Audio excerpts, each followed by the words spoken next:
My name is Marilyn Johnson, and I'm the owner, manager of K&M Gas Plus. Well, we're a gas station and convenience store, and we try to stock a lot of items in the store that people might run out of at the last minute, as there's no other grocery store in town. This business we started in November 2010. We also have another business, Badger Earth Moving, and we started that in June 1995. Yes, I was born in Hannah, and I've lived here ever since. Well, I left for a few years after I graduated, but yes, I'm a local, long term. It's interesting. It has hard times, it has good times. We meet lots of wonderful people, and yeah, I enjoy it. Well, we used to have a UFA bulk station here, and then they closed their doors. Well, we knew ahead of time they were going to close their doors, and we owned this building. It was, the full building was rented out to Terry's Tire. And then Kenny talked to Terry about whether he needed all the space, and Terry said he didn't need all of the space. So yeah, that was how it came about, because it would have left Youngstown with no fuel. And so it was my husband's idea. Got a lot of people that just get here, they're on fumes. And we have a lot of regular customers that are going from Saskatoon to Calgary, and we're the midway point, and they stop here regularly. Well, again, we had Badger Earth Moving before, so we've been doing that for several years already, and my husband's good at fixing things, and I've done all our own bookkeeping, so we had that experience. But we didn't have a clue what we were doing, and we had a lot of help from Gas Plus helping us set it up, but it was a lot more challenging than we thought when we first started the business. A lot of, regulations and a lot of forms, but yeah, it got easier as time went by. Getting supplies, like we have a wholesaler out of Calgary, but we can't get a lot of the stuff we need, like mini marshmallows, chips. I get no bread delivery.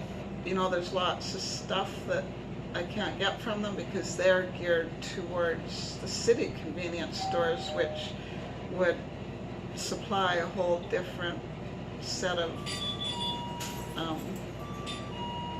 supplies than we do. So I spend lots of time on the road getting supplies. I go to Medicine Hat, and I try to get a lot of stuff in Hannah that I can, to help support them. And then the other thing, like the oil field is dried up, and so we've lost a lot of customers that would have been fueling up and stopping and buying, sandwiches and stuff, and there just isn't the crews around. So, and then when the carbon tax came in, like a lot of people were stopping and gassing up here before they got to Saskatchewan because we were cheaper. Well, now it's the other way around. Saskatchewan's cheaper than us, so we've lost some business that way also. So that would be the biggest challenges. Our customers, like we've got great customers, and I enjoy visiting with them, and I'm happy to be able to be a service to our community, and being able to employ some staff that otherwise might not have had jobs. I guess that would be the most satisfying. My husband, yeah, it was his idea to start this, and it is nice to be your own boss, and yeah, I guess that's it. It was my husband's. I would have been content to keep doing what I was doing, but then I worked at the Youngstown home, and then it closed, So that would have left me without a job also. So I like to keep busy, so this keeps me busy.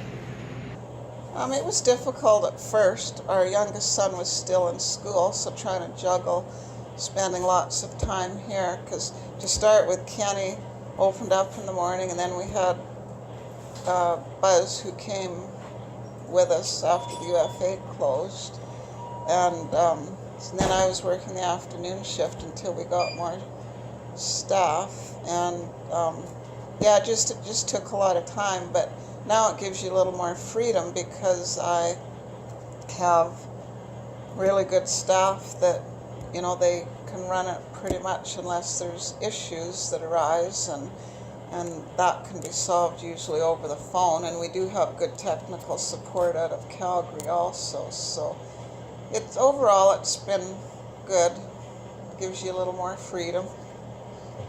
I wished I would have done more research on all that it entailed. It just sounded so easy, and there was just a lot more that it entailed that we didn't know. I still would have done it, but it just would have been nice to know some of the stuff that we had to do, that you know, some of the reports that weren't getting filled out because nobody had told us, but we struggled through it. And have your family behind you.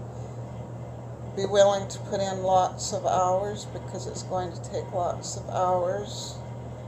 And you need to watch your costs and make sure you have a good enough cash flow to see you through the tough times, because there definitely is slower times in any business. For us, it's January, February, March, and then and part of April, and then it starts picking up. Just make sure you have, again, do the research before, and have your family behind you. If the oil business picked up and there was more crews, then getting rid of the carbon tax and being more competitive with Saskatchewan. We have a lot of great customers that support us no matter what our price of fuel is. I guess there's no sense worrying about it if you can't do anything about it. Just that we value each and every customer, and that we're open 7 a.m. to 8 p.m.